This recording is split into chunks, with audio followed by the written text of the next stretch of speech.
Magandang araw po sa mga kababayan kong Pilipino dyan po sa Kuwait, lalo na po sa ating Vice Presidente Sara Duterte, kasama po sa grupong Sara Philippines Social Action, Reformation, and Assistance Philippines Incorporated. Ako po ang inyong kaibigan si Attorney J.V. Hinlo, nakikiisa sa inyong pangarap na makauwi na si Tatay Digong sa Pilipinas mula sa kanyang pagkabilanggo dyan po sa the Netherlands.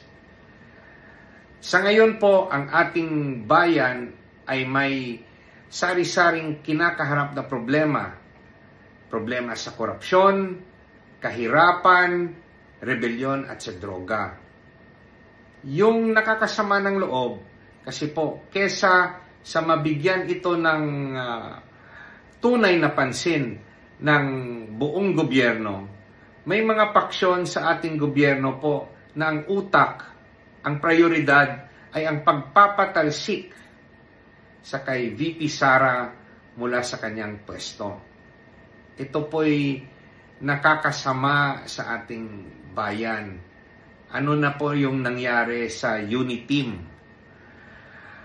Ang nakikita ko pong solusyon ay dapat tayo na may pangarap na reforma para baguhin ang masamang sistema ng ating bansa.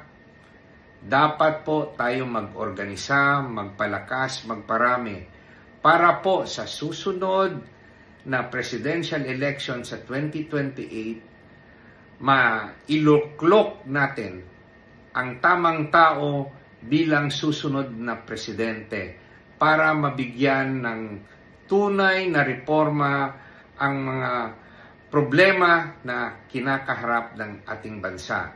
Kasama na rin doon ang pagpapauwi kay Tatay Digong mula sa the Netherlands.